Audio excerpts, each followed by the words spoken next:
สัมพุทโธสวากาโตเยนะภะคะวะตาธัมโมสุปฏิปันโนยัสสะภะคะวะโตสาวกสังโฆ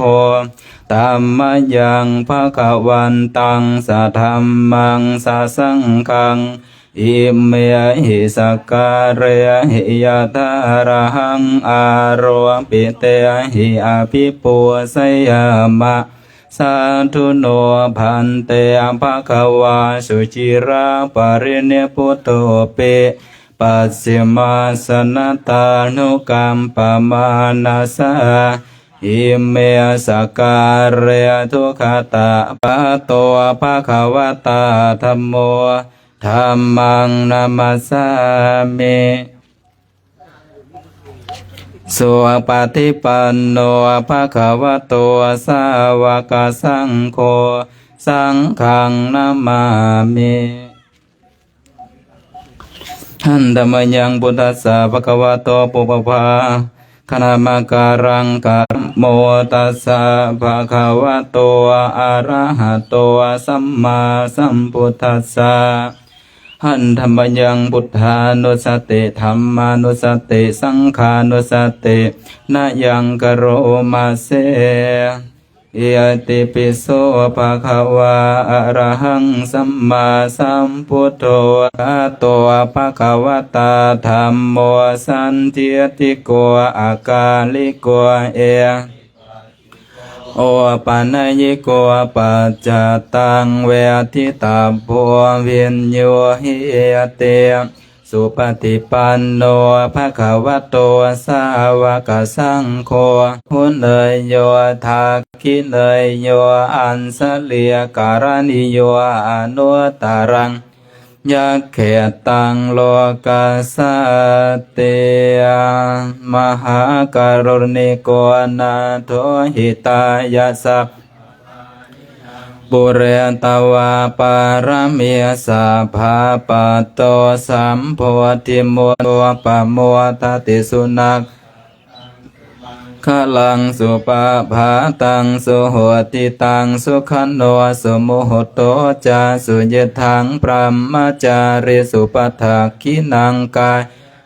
มังวาจากัมมังปัฏฐาคินังปัฏฐาคินังมโนกัมมังปัญญทิเตปัฏฐาคินาปัฏฐาคินานิกาตวานลพันตเทปายะอนุทิตายะปริจิตายะสุสะเจกาทัสสานิสังสาปฏิกังขากตเมเอกาทัสสะสุขังสุปฏิสุขังปฏิผัวสตินะปะกังสุปินังปันสติมโนสานังปิโยโหติอมโนสานังปิโยโหติเทรักขันตินาสะอาคิญาอาเสพิตายาภาวิตายาภาหุเลียเนียกตายะวันทุกตายะอนุทิตายะปริจิตายะสุสมารัตถายะอิเมเอกาทัสสานิสังสาปฏิกังคติอิทะจะภะคะวะอัตตมนาเตปิโคภะคะวะตปะธัมมานุภาเวนัสสทธาโสทิภวันตุเตอัมภวันตุสัพพมังตุสัพพเทวตาสัพพสังฆนตุขอสัพพสัตว์ทั้งหลายทั้งปวงที่เป็นเพื่อนทุกข์เกิดแก่เจ็บตายด้วยกันทั้งหมดทั้งชิ้นจงเป็นสุขริหารันตุจงมีแต่ความสุขกายสุขใจรักษาตนให้รอดพ้นจากทุกโทษเวรภัยอันตรายทั้งปวงจงทุกทั่วหน้าเถิดกาตังปุญญาพลังไมหังสัพเพภาเคียภวันตุเตขอสัพพสัตว์ทั้งหลายทั้งปวงเหล่านั้นจงเป็นผู้มีส่วนได้เสวยผลบุญที่ข้าพเจ้าทั้งหลายได้บำเพ็ญแล้วนี้เถิดกราบพระ ร้อมกันอรหังสัมมาสัมพุทโธภะคะวาพุทธังภะคะวันตังอภิวาเทมิสวากขาโตภะคะวตาธัมโมธัมมังนามัสสามิภะวะโตสาวกสังโฆสังฆังนามามิมาตาปิตุกรุณังอหังวันทามิครูอุปสาอาจาริยาครูนังอหังวันทามิน้อมจิตน้อมใจกราบคุณครูบาอาจารย์อีก3 ครั้งพร้อมกันกราบกราบกราบครับดิมนครับเต็มตัวขึ้นครับครับขอแจ้งข่าวแก้ข่าวนะครับ พอดีมีบุคคลรู้เห็นก่อนนะครับว่าผ้า2 ผืนที่อยู่ในห้องน้ำไม่ใช่ของคณะเรา อันนี้ยกเลิกไปนะครับนั้นไม่ใช่ของเรา แต่ว่าผ้าผืนนี้ตากอยู่ที่ราวของอุปถาของพระอาจารย์สมศักดิ์เพราะฉะนั้นมันเป็นของเราอยู่แล้วนะครับยังหาของไม่เจอนะครับเดี๋ยวให้พระอาจารย์จัดการ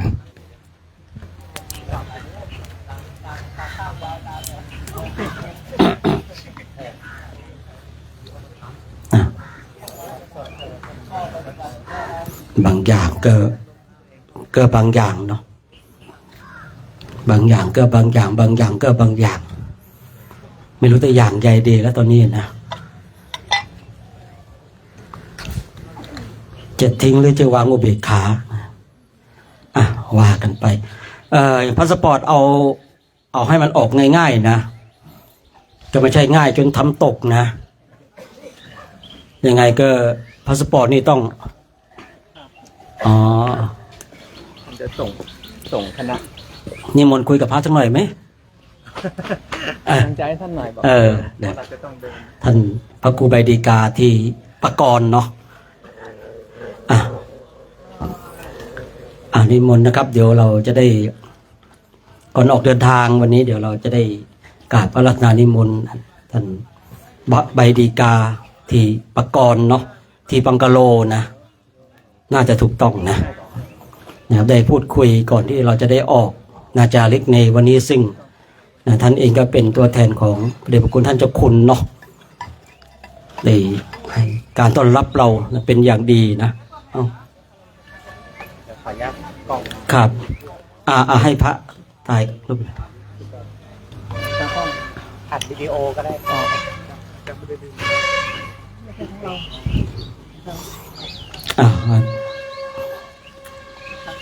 จากแถวหน้ากระดานแต่แถวตอนนี่ครับจากแถวตอนนะและตอนมันปกติทุกวันนะครับผมตอนออกให้ตอนนะครับผมเพราะว่าเราได้มาพักที่โดยปกติเราก็จะเรียกวัดไทย960นะครับจะรู้จักเป็นอย่างดีเลยนะในเรื่องของวัดที่เราได้มาพักกันเนาะได้รับความอนุเคราะห์สงเคราะห์เป็นความโชคดีของคณะของเราเนาะที่ครูบาอาจารย์ได้ให้การต้อนรับนะเราเป็นอย่างดีเลยซึ่งเราไปที่ไหนเนาะก็ได้รับความโชคดีที่มีครูบาอาจารย์คอยต้อนรับคอยสนับสนุนคอยเป็นห่วงเราบางครั้งเราเดินอยู่ข่าวของการเดินของเราก็มาถึงครูบาอาจารย์ครูบาอาจารย์บางทีก็เป็นห่วงเราหลายๆสิ่งหลายๆอย่างฉะนั้นวันนี้ก็เป็นโอกาสอันดีเนาะเดี๋ยวจะได้กราบอาราธนานิมนต์ท่านพระอาจารย์ใบดีกาที่ปกรณ์เนาะที่บังกะโลตีบังกะโลนะไม่ใช่นะใบดีกาปกรณ์ที่ปกรณ์นะที่อาหารสละอีขอโทษทีนะคุยไปคุยมาหายไปหมดเลยนะทีแรกก็ได้ว่าได้โยนแล้วก็โทษทีนะเอาละเนาะเดี๋ยวจะได้กราบรัตนานิมนต์ท่านได้พูดคุยกับเราเนาะก่อนที่เราจะได้ออกเดินทางในเช้าของวันนี้นะครับผมนิมนต์ครับกราบถวายความเคารพนมัสการครับครูบาอาจารย์นะครับซึ่งนำโดยพระอาจารย์ สมศักดิ์นะครับสุขวิเวศโกนะครับแล้วก็คณะสงฆ์ผู้ที่มาเดินนะครับธรรมยาตรานะครับก็ทางวัดไทยนวราชรัตนาราม960นะครับ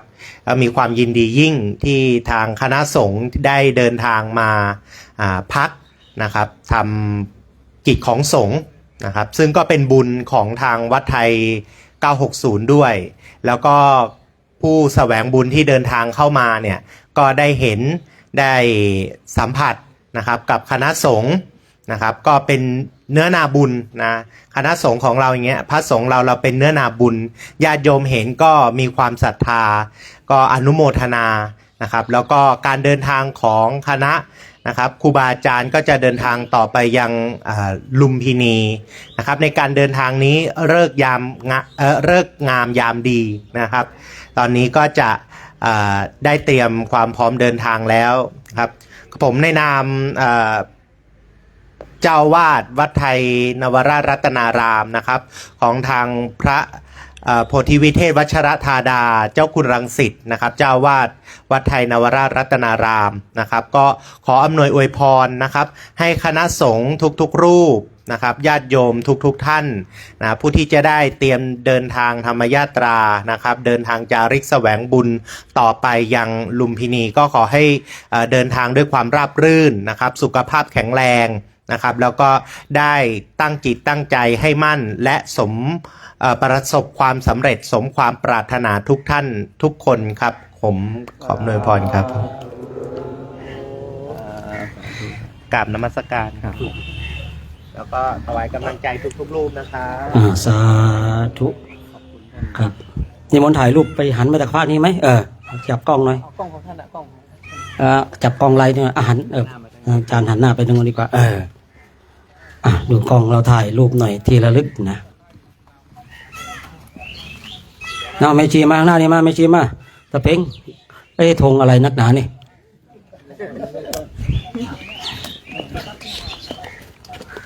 วันนี้ไปช่วยแม่ชีล่าเลยนะรู้สึกธงมีปัญหานักนะยิ้มแย้มแจ่มใส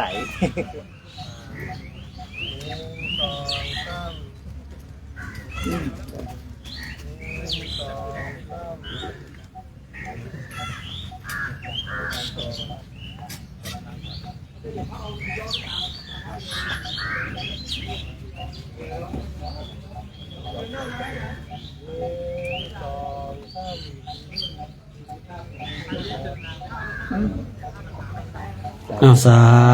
ธุกราบขอบพระคุณมากนะครับผมมีอะไรผิดพลาดก็ต้องกราบขอประทานอภัยด้วยนะครับผมทุกอย่างราบรื่นดีครับผมครับแล้วก็เดี๋ยวมีอะไรเดี๋ยวทางอาจารย์ธนดลครับก็จะประสานมากับผมครับผมเป็นหนึ่งจันเอกนะตั้งแต่จันเอกไปตรงโน้นมาที่ยืนนี่ให้เขาจัดมางี้เลยนี่ยืนแถวยาวไปอย่างเงี้ยนะจันเอกเบอร์อะไรนะ26ไม่ใช่26เจ้าท่านเบอร์1เบอร์2เบอร์3เบอร์4เบอร์5เบอร์5ใครเบอร์5ใครเบอร์5ใครเบอร์6เบอร์6แล้วพักกลุ่มตั้งแต่เบอร์อะไรตั้งแต่เบอร์20กว่าลงไปครับจ้ะ20อะไรดูดิพักกลุ่มพักกลุ่มตั้งแต่20อะไรดูดิตั้งแต่พักกลุ่มเป็นตั้งแต่เบอร์26ครับ26จันเอกเนาะครับผม26 27ไล่มาเลยนะ27ต่อเลย27 28ใครรู้ตัวต่อเลยครับ32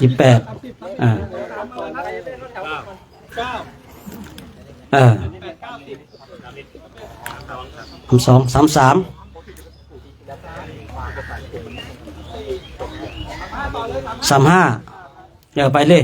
35มังพี่นายมังเงี้ยออกไปนี่ก่อนเลยค่อยเข้าไปนะเนี่ยเวลาประกาศไม่ฟังนะว่าไปจันทร์36 37ไล่ไปวัดเอาเสียงเปล่าเลยดูชื่อเถอะโอเคเจอเลยพี่45เบอร์อะไร45ใจสอน46คำแดงไม่อยู่ไปยืนไว้ก่อนเดี๋ยวตอน47คำปาน48 PO เข้าแถวตามลำเบอร์นะจะได้ง่ายต่อไปนะ49เพชรได้50เพชรลำทอง เพราะเราต้องไปที่ด่านเราจะได้ไม่ไปยุ่งตรงนู้นเนาะเดี๋ยวเดินไปตรงนี้เลยเผื่อไปถึงปุ๊บเสียบปั๊บเลยได้เลยปุ๊บเลยนะนอกจากพระเจ้าหน้าที่หรือว่าพระอุปถากนะก็ออกมาด้านนอกก่อนได้นะแต่พอเข้าไปที่ด่านเดี๋ยวก็เข้าในกลุ่มของเราเนาะถ้าโยมนั่นไม่เป็นไรนะนั่นก็ไป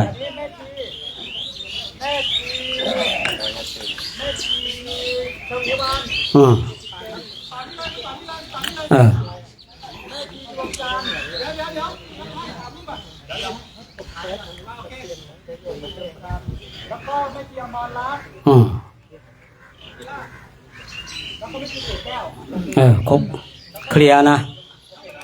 ครับยังไงตอนที่เข้าไปก็เรียงตามลำดับแบบนี้นะแล้วก็หนังสือเดินทางหรือว่าพาสปอร์ตนะครับของใครไว้ตรงไหนเนี่ยห้ามไว้ในถุงบิ๊กแบ็กนะมีใครดูดิลองดูดิเช็คดิเช็คขอเช็คหน่อยขอเช็คขอเช็คผมจะขอเช็คดูไงเนี่ยใหญ่ดูนะขอเช็คนั่นพาสปอร์ตนะหนังสือเดินทางใครยังไม่ยูทูขึ้นนะโอเคนะแสดงว่าใช้ได้นะแล้วเก็บไว้ที่เก่าห้ามหายนะหายช่วยไม่ได้นะครับผมต้องไปกงสุลอย่างเดียวเลยนะเอาละเนาะวันนี้เราก็จะได้เดินทางเข้าสู่ประเทศเนปาลนะซึ่งเราจะได้เดินทาง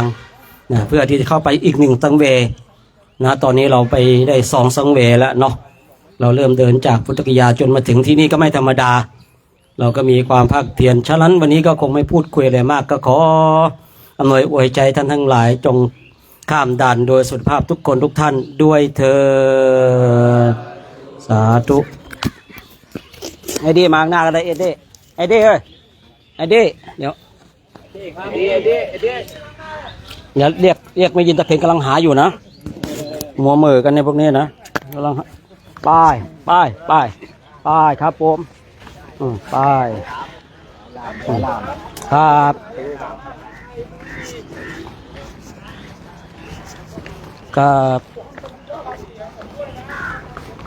ไม่ไปกันเลยอยู่นี่กันเหรอเดี๋ยวตามไปนะเดี๋ยวตามไปกันนะวัดเอาไปที่อิมิเกชันดีกว่าไปนู่นดีกว่าเดี๋ยวไปที่นู่นดีกว่าเดี๋ยวชวนพระสาธุนะ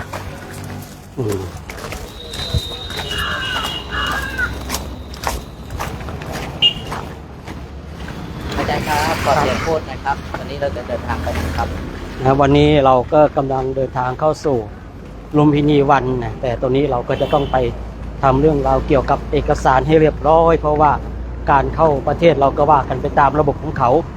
ตอนนี้เราก็จะมุ่งหน้านะถ้าเราเสร็จสับภารกิจในการ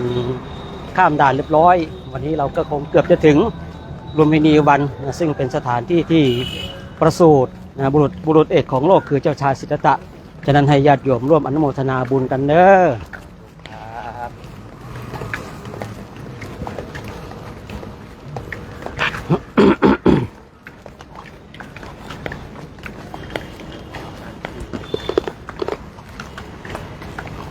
ตอนนี้ญาติโยมก็ช่วงนี้ก็ทำใจเรื่องกับสัญญาณอินเทอร์เน็ตนิดนึงนะเพราะว่าช่วงด่านนี่ก็ปกติเนาะก็เป็นเรื่องปกติเราก็หลังจากเราเสร็จภารกิจเรื่องของการฉันข้าวทำวัดสวดมนต์อะไรเสร็จสับเรียบร้อยเราก็จะได้ออกเดินทางต่อซึ่งการเดินทางของเราใน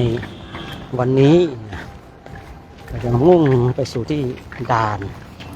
เพื่อทำหนังสือตามระบบของสังคมเนาะแล้วเราก็จะได้ข้ามไปประเทศเนปาลเพื่อที่จะได้เข้ากราบสังเวชนียสถานอีกหนึ่งคือที่ลุมพินีวันซึ่งสมัยก่อนเองก็อยู่ในเขตแดนชมพูทวีปแต่ช่วงหลังมีการแบ่งการปกครองก็เลย ว่ากันไปเนาะว่ากันไปประเทศอินเดียประเทศเนปาลแต่สมัยก่อนก็เป็นชมพูทวีปเหมือนกันอยู่ในเขตแดนเดียวกันมีแต่การปกครองตาเป็นแว่นเป็นแคว้นนะเป็นรัฐก็ปกครองกันไปใครมีอำนาจมากก็มีอาณาเขตมากใครมีอำนาจน้อยมีพรรคพวกมากก็มีอาณาเขตน้อยคือในสมัยก่อนนี่เขาก็แบ่งกันเป็นแว่นแคว้นไปอาณาเขตในแต่ละเมืองในแต่ละแว่นแคว้นนี่ก็กว้างบ้างไม่กว้างบ้างใครมีพรรคพวกมากใครมีบริวารมากก็สร้างเมืองเองสร้างเมืองเองสร้างอาณาจักรเองพอมีกำลังที่แข็งแกร่ง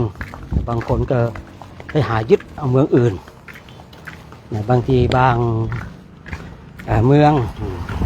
กำลังน้อยก็ไปผูกสมัครเป็นพันธมิตรนะครับว่าพันธมิตรนะกับแคว้นอื่นๆเพื่อให้แคว้นนั้นคอยดูแลก็ถ้าพูดก็เป็นเหมือนกับเป็นเมืองขึ้นแต่ก็ไม่ใช่เมืองขึ้นนะเหมือนกับเมืองขึ้นแต่ก็ไม่ใช่เมืองขึ้น